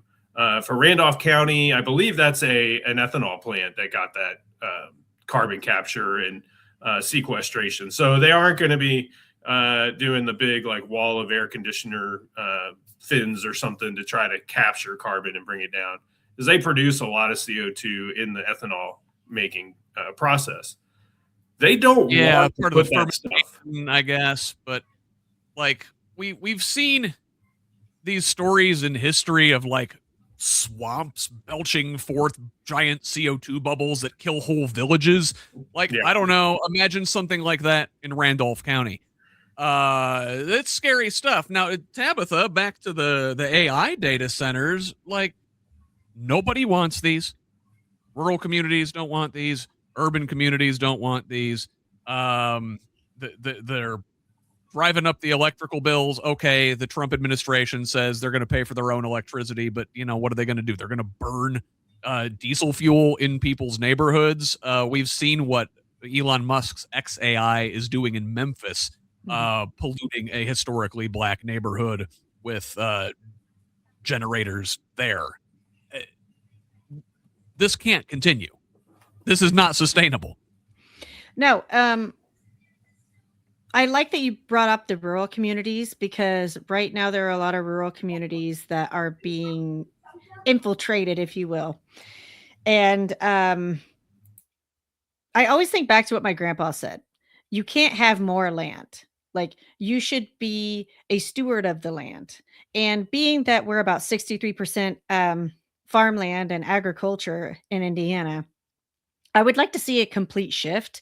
What I would like to see is maybe us drawing tourism and high-speed rail and innovation in that way, versus bringing in all of these data centers, because all of these outside influences just see us as this big swath of land that they would like to dominate. Even for the people that are arguing for the data centers, that they're going to bring innovation, jobs, whatnot. For how long? What's the expense to the areas surrounding them? How are these data centers and these corporations going to reinvest in these communities? Because right now, all we're seeing from the rural areas for years now has been a mass extraction, a mass evacuation to the cities. And it's not necessarily because they want to go to the cities. Like, sometimes they do, right? But I think there's a faction of people that would have liked to have been able to have their community be self-sustaining. And, because we have that extra land, I think we should start to think outside the box and what we actually could do with it. Like, we could invest in farmers. There's no reason for these really hippie, areas and all of these towns that people love to go to, right? Like these really cool coffee shops and all this stuff. there's no reason why we can't do that all over Indiana. In all these tiny little segments of Indiana, we actually have a really beautiful state and some really cool ecological wonders here. Like we could have this huge campaign to be a tourism destination for ecological purposes. I don't know why we don't go that route. As the U.S. Loses manufacturing, I feel like one of the big areas that we could improve, especially in areas like Indiana or West Virginia. I had to go to West Virginia for work, and it's a little weird how all the mountaintops are kind of cut flat because of the coal. But what it does is it leaves all these accessible mountains. Like West Virginia could easily be one of the top 10 mountain biking destinations in the world, because now all these little mountains have flat tops, hotel or bike shop up there, right? And then you can, and there's trails everywhere to be able to get to coal and natural gas wells and things like that. I just looked at it, I was like, it's absolutely stunningly beautiful in West Virginia. If you could get away from the coal mine and the coal dust, it happened to be, actually I was there in the spring. Well, so everything started blooming. We started out in the winter, and then I was there through the spring as all the trees and flowers started blooming in all these valleys. And customer, I want to say customer service. That's not the service industry and tourism. People still want. No, I don't know if they still want to. They did up until maybe this last iteration of the administration. They love to come to the United States for tourism, and there's a lot of opportunity there. In Indiana, we could lean into our trail systems and having state, trails that cross the state, and so people ride their bikes, and then they have to stop and have a coffee or a beer and lunch and dinner, and you can make a tourism program out of cycling touring. The other thing is I'd like, and I have no, I'm not going to dig it by hand, but the old shipping canals is to restore them. And if you've ever had the chance, or if you've ever been canal boating in England, they transform their old little mini coal barges, and they're like little motor homes. Spend a week on a boat, going 3 miles an hour down these old shipping canals, and you stop again for lunch and dinner at pubs along the way and restaurants, or you can walk a little bit into the city for those that go into the cities. And I think that can have a revitalizing effect. I think around Indianapolis, we've seen that with the Monon Trail, that shops and things have popped up along that. And I think we could really lean into something like that. So that's great that you kind of talked about that, Tabitha. Yeah, I mean, background on me, right, is I've spent a lot of time in Europe. So now I've had an opportunity to see how different things are run. And, a lot of the nations that get a lot of ecotourism are doing just that, right? You have countries like the Netherlands, for example, where there are specific communities that are carless. Like the only way that you can travel in or out is by bike or by boat, and people love it. And so here we have, all these streams, rivers. I mean, even if it's little ponds like where I'm from, right? You can have these little farming communities that you can reinvest in the community by these city people coming and, oh, hey, we'll teach your kid how to fish. I mean, there's just endless possibilities for reinvesting in these small communities. One last word on AI real quick, Scott, is that, it's obviously intentional, right? They Senate Bill 1 from last year really gutted local government funding. And so then these data centers come in and like, how about, and they can undercut it, right? How about $1 million? How about $500,000?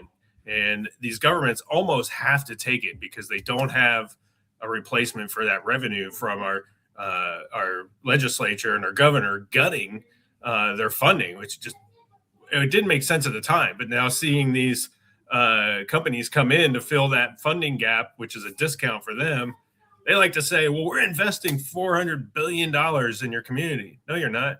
You're investing $400 billion in your computers. How does that doesn't help the community? Start investing in the community through water programs, through the air programs. Like they are targeting underserved areas that don't have a voice. And so, folks, if you're watching, please get out on these protests. Go help your neighbors. Right now, it may not be your backyard, but it will become your backyard if we don't stand up and continue. We can have data centers, but they don't need to run on 178 generators. They don't need to consume all our water, and then they don't need to discharge polluted water back to our waterways. Those can all be mitigated. And they don't There's always ways to have to do be in this. the rural communities, right? Start putting the things, if you really want it, then the cities have to take some of this too. Same with like the solar and wind. The cities, they have to start putting these solar panels on the tops of roofs and whatnot. Like, you absolutely cannot put the entire burden on the rural communities. And these things should be moving into like old shut down warehouses and stuff instead of building like all new on pristine land, like you're saying, Tabitha. I do need to move on, as we're already at an hour and a half, and we're not going to get a chance to talk about everything today, I don't think. I do want to get on the record a couple other things at the crossroads here. There is some ICE stuff going on in Indiana. We found out this week that Marion County detained over 1,000 immigrants for ICE last year. Graduate workers here down at IU Bloomington are demanding that IUB become a sanctuary campus. And Indiana Capitol Chronicle had this one from the Larger States Newsroom Project that some Republican states are getting pushback from employers on immigration crackdowns because it turns out they need to hire immigrants. Now, I did want to move on and continue sort of on this power generation theme, though, because this week, AES, the parent company of Central Indiana's large electric provider, AES Indiana, has agreed to be purchased for $33 billion by BlackRock subsidiary Global Infrastructure Partners. BlackRock, as you know, is private equity, or it's an investment firm that owns, stakes in everything.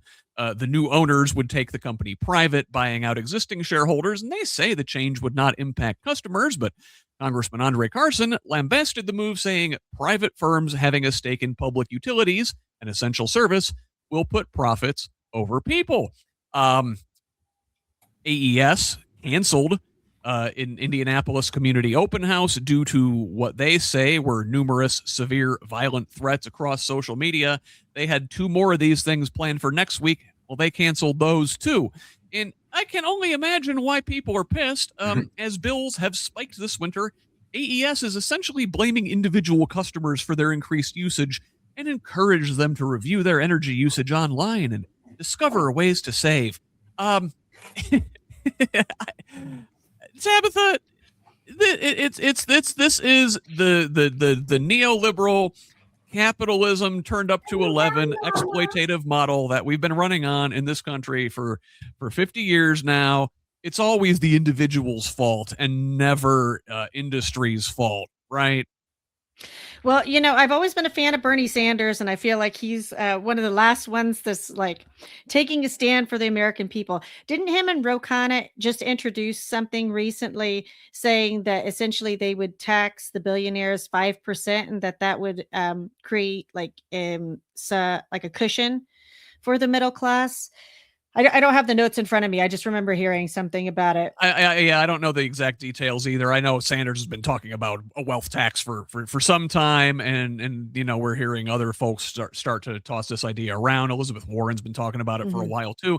Any concrete proposal at this point is going nowhere with Trump in the White House, but this is definitely something Democrats need to be thinking about for 2026, 2028, and beyond. Now, Michael, it's bad enough that AES and utilities like it are publicly traded on the stock exchange now, right? And then you've got BlackRock coming in. They're going to take it private. They're not even going to publicly trade it. All of the resources are just going to be for their handful of share owners. The average person or the average retirement or pension account can't buy into these things and at least kind of, I guess, profit. These things shouldn't be for sale at all, period. These things should be publicly owned. They used to be publicly owned. What's it going to take for us to claw these essential public services out of private hands and into the people's hands? I think the only way to do that is to be taxing people appropriately, whether it be the corporations as they come in or the uber wealthy. And again, we're not talking about overtaxing them. We're just talking about taxing, continue the gradation of tax up through the cap of their wealth, and not just saying like, well, they have so much, we don't even need to tax the top, or they're going to donate. A percentage is a percentage. And if you take 50% of a person that has $20,000, or you take 50% of somebody that has $20 billion, it has the same, well, actually, it does not hurt the person with $20 billion nearly as much as the person with the $20,000 who is hanging on a string, and taxing them at 50%, whatever, pick the numbers. That's just an example. So we have to generate revenue for our cities and state to be able to buy this back. And so unless we do that, how would a state ever claw that back? I mean, I guess they could just make a law like we're taking it back, but they have to be able to function. And that was I think what we lost back from IPL is that perhaps the management or the workers, I really don't know what the flavor was back then, but they probably got complacent to some extent. They weren't investing. They were giving tax breaks. The cities were, and they weren't investing in their infrastructure. They ended up with so many problems in their infrastructure. They had to sell out, right, to do it. And it's kind of like what we saw with the same thing with the toll roads. And we're paying the price. And people warned us. But I was a little closer to the toll road, and it's like, but we need like it repaired, and we need a tolling system that can keep us moving, and we don't have to sit in line for 15 minutes like the old days, throwing the coins in the basket. And the cities and states, because they want to continue to give tax breaks left and right, have not invested in themselves, in their infrastructure, and we're really starting to see it through roads and sewers, water, and power. I mean, we've got to stop settling the middle class with this bill, right? We absolutely have to be people over profit, and we have to restructure our thinking process for, how our government serves our communities. 100%. And we could talk about this all day, but I do need to move on and breeze through a couple things here. I want to talk about our Christian nationalism problem here in Indiana a little bit. So good news in a way on this front. So Marion County Superior Court on Thursday blocked the state from enforcing its near total abortion ban. The court found the law imposed a substantial burden on religious liberty protected by the state's Religious Freedom Restoration Act. Ironic, as that was a law passed and championed by Mike Pence when he was governor here. Now, the ACLU filed this class action lawsuit in 2022 on behalf of two anonymous women and the group Hoosier Jews for Choice, who assert the ban burdens their ability to obtain an abortion in accordance with their sincerely held religious beliefs. See, it turns out all religious people don't share the same extreme beliefs on abortion as folks like Micah Beckwith and Attorney General Todd Rokita do. Rokita has already filed an appeal. Now, on the other end of the spectrum, a big loss in court for religious sanity, as Brownsburg Community School Corporation has agreed to settle a lawsuit with a former music teacher for $650,000.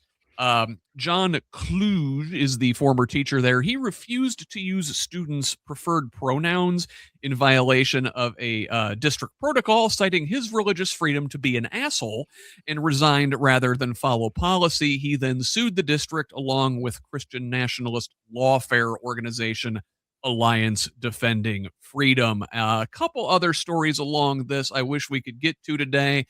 From the Indiana Citizen, I will direct folks there. Talking about faith leaders and separation of church-state advocates raising concerns over Governor Braun's new faith-based initiative led by Micah Beckwith. They also, in a separate story at Indiana Citizen, examine Beckwith's legislative agenda at the State House, which fortunately the worst of it did not make it through. But I did want to get your thoughts, especially Tabitha, on the ACLU case and Marion County Superior Court blocking the state's near total abortion ban. That's good development, eh? Yeah, because at the end of the day, right, people need bodily autonomy. Nobody's running out getting an abortion. They're just not. These are decisions that should be made by women and their doctors. people are putting a lot of thought into these things, and it generally comes down to either the health of the person carrying the fetus or maybe the fetus. Legislators should not be in bed making these decisions. Like, they should not be literally in people's beds. Like, that's just ridiculous. Yeah, small government, right? Yeah. Except when it comes to your bedroom or your doctor's office. Right. Michael, this thing with the Brownsburg Community School Corporation, it's insane. Like, number one, you're a teacher. You're supposed to like respect your students. If someone asks you to call them a name, you just do it. That's the right, decent thing to do. And now this guy sues. ADF is a horrible organization. They do this stuff all over the country. This clown gets $650,000. I'm sure ADF's getting a substantial chunk of that, by the way. Because he was an ass, and the taxpayers was it Brownsburg or Brownstown? So in Brownsburg, are going to get stuck footing the bill, and are they going to have to cut school services because of this? Well, I hope the reason they paid out was like, we would rather pay this money than have this asshat back in the classroom, right? Like, is that the alternative? Is we got to bring him back? Like, well, we're not doing that. So rather than spend $650,000 plus to continue fighting it, here's your money. We're not hiring this guy back. I hope that was a little bit it's of the thought process. It's an absolute shame because, hey, JD Vance, that's not his name. That's his preferred name. And we could go down a whole list of people, or even saying Mike versus Michael is not, is a preference. So they have absolutely taken this 1% issue and tried to make a whole platform out of it, and they've succeeded, and it's allowed them to win races and then provide poor governance based on nonsense. It is on nonsense, and the kids in the school district are going to suffer because of it, and not just the trans kids, right? This guy and his religious fundamentalism, which has no place in public schools, is going to cost that whole district $650,000 is a huge chunk of change for a district of any size. But Brownsburg's not a huge town. It's a growing school for sure, and really it's going to affect is going to slow down. I'm sure they're adding 1 or 2 schools to their network right now, the way that area is growing. So it's going to affect that build. Hopefully it doesn't affect the current student services as it is now, but it certainly is going to slow down their development a little bit. I'm sure they're busting at the seams and having to build it, but and school budgets are tight. Don't get me wrong. But I know that's a growing area of the suburbs. Yeah. So I want to cover a couple things here really quickly, but I want to spend some extra time on this election news. So let me talk about a couple developments in state law and policy this week. So Governor Mike Braun signed 80 bills into law that were passed by the General Assembly. The Assembly wrapped up at the end of February. For more details on that, you can see the last episode I did with Mad Voters last weekend, where we talked about everything that came through this session at the General Assembly. Braun said he is not going to veto anything. So if the legislature passed it, he's going to sign it.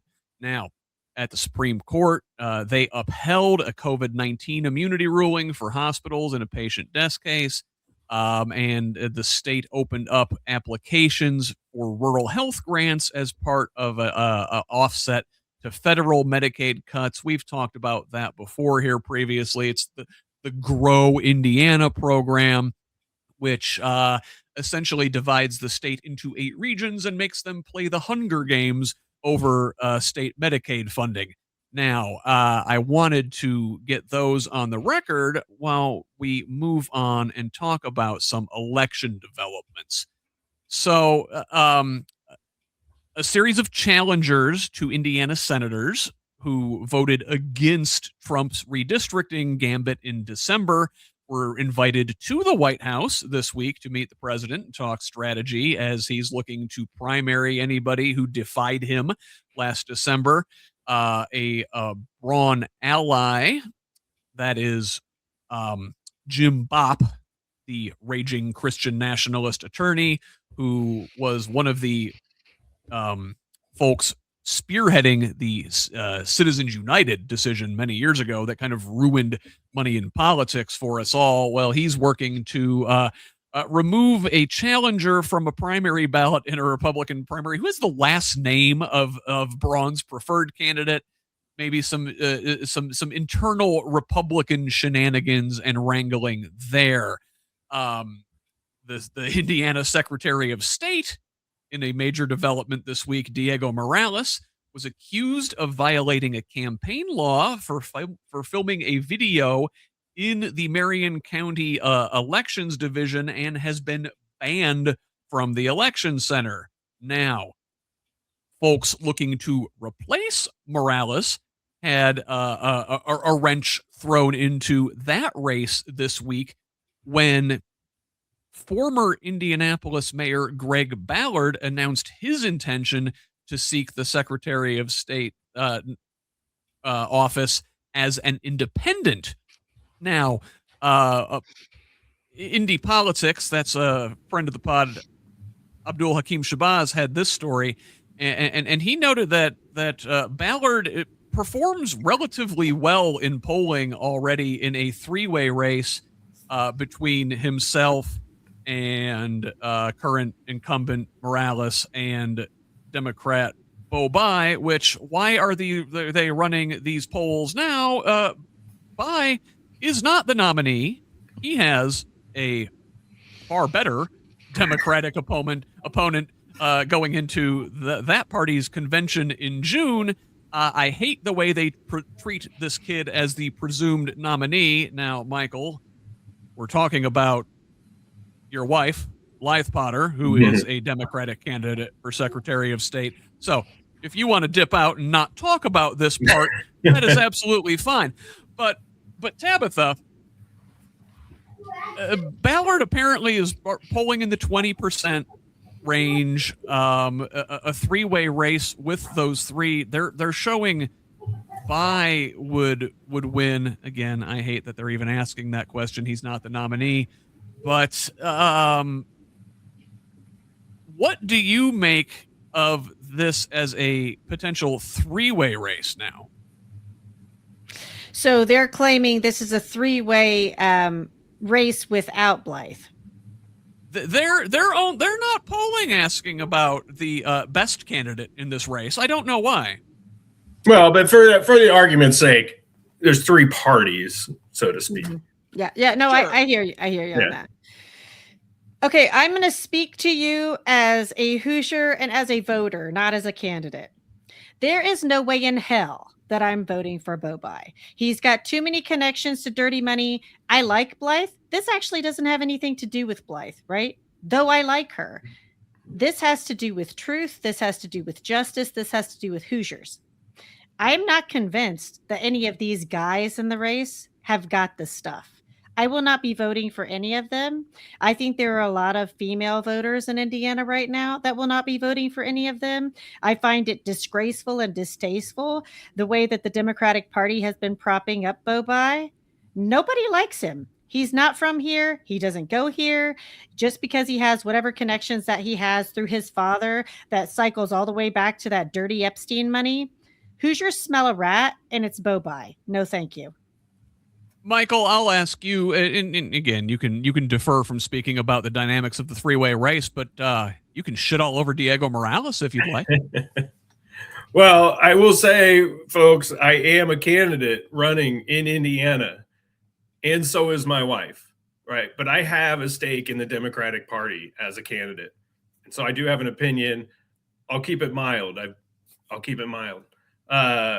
Of course, I'm going to be voting for my wife. Of course, I think she is the best candidate. And I think having an independent really waters down the Bai case in that, heck, Ballard may be left of Bai, right? I really think that could be the case, even as we know he's not an independent, he's a Republican. But what it does is it, as Tabitha said, it piles up these men. And again, and it just is like, are we going to keep pounding ourselves in the face with these people that cannot uphold justice for the folks of Indiana? And just the reasons I've been involved in politics now, and is the same reasons for my wife, is to help the people of Indiana, period. We have no financial agenda. We have no self agenda. We weren't ever planning on being involved in politics, but the current politicians were not helping the people of Indiana. They're helping themselves and they're helping corporations, and we want to put an end to it. And that's really what we need to get at. And so I encourage people to, and really the viewers of this show, being progressive, are probably looking very closely at Blythe already. So I'm not preaching to the choir here. But yeah, they're kind of fighting for the middle, and the middle's got us nowhere. Again, kind of where we started the show. That's a bunch of people that aren't going to speak up when they need to, including the former mayor.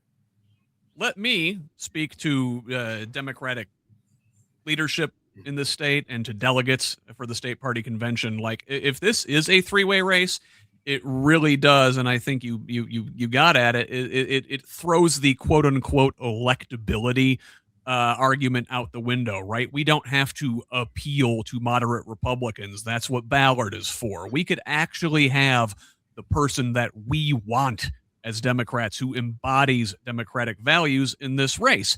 And if, as these pollsters are suggesting, and Democrats don't get our way, progressives don't get our way at the party convention in June, and this is a three-way race between Morales and Ballard and Bai, I could be convinced otherwise, but I think I, as a progressive Democrat, would actually vote for Greg Ballard in that race. And here is why. Okay, we've determined Diego Morales is awful. The evidence proving so is lengthy, not just this week's developments. I think right? Diego's done. He may not even win that primary. But okay, so Ballard, as a old school kind of pre-MAGA corporate friendly Republican, and Bo Bai as a quote unquote moderate centrist pro corporate friendly Democrat, they're the same damn guy, right?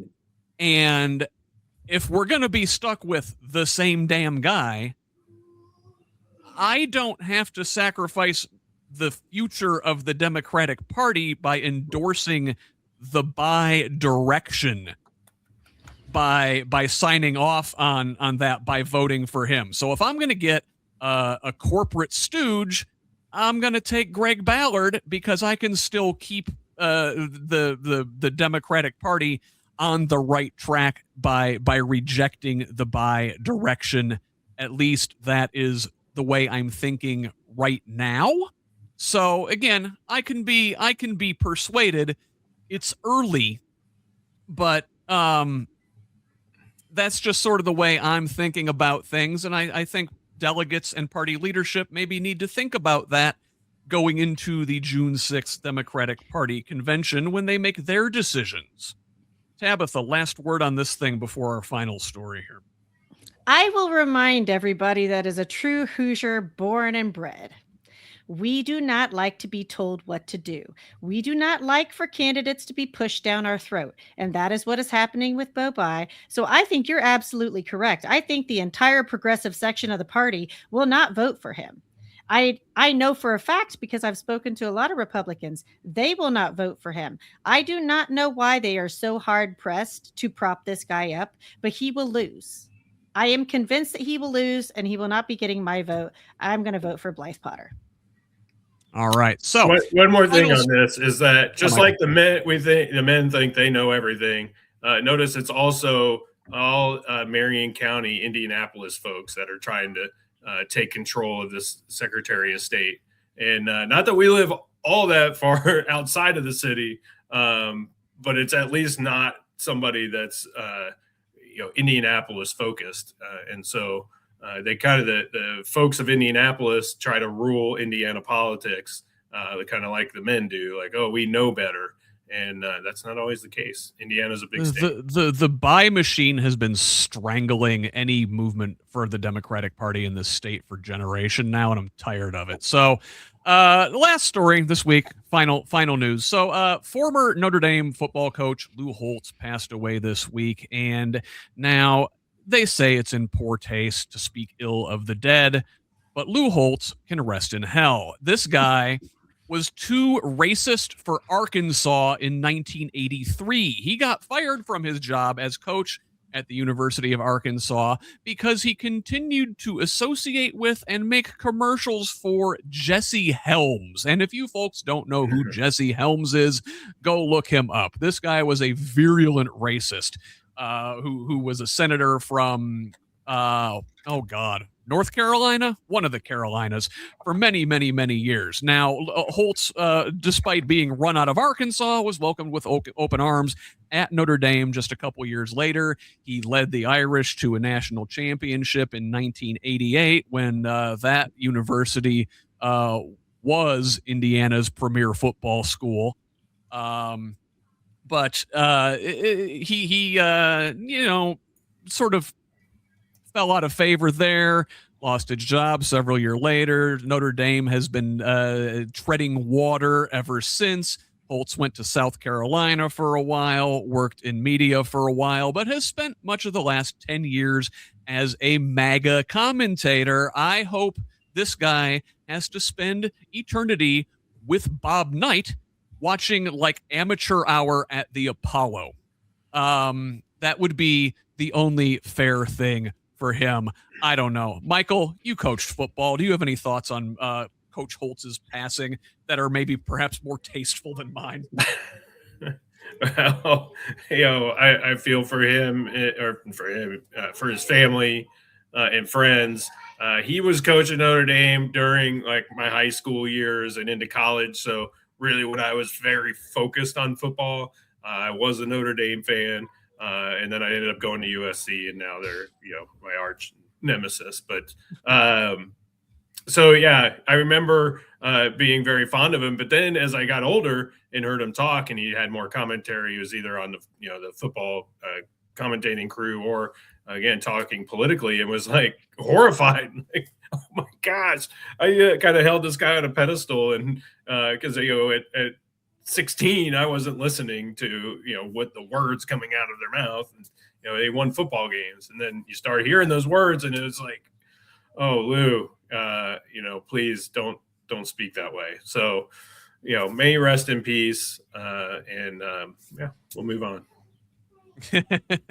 All right. Well, we've only got about 2 minutes left here, so I did want to give you guys a chance to remind folks where they can find you before we get going here. Michael, I'm going to keep it with you, and then I'm going to let Tabitha have the last word. All right. Michael Potter is a candidate for Indiana House District 47. You can find me on social media at Friends of Michael Potter, on Act Blue as Friends of Michael Potter or Michael Potter. And my website is www.friendsofmichaelpotter.com. I always, as a grassroots candidate, need grassroots money.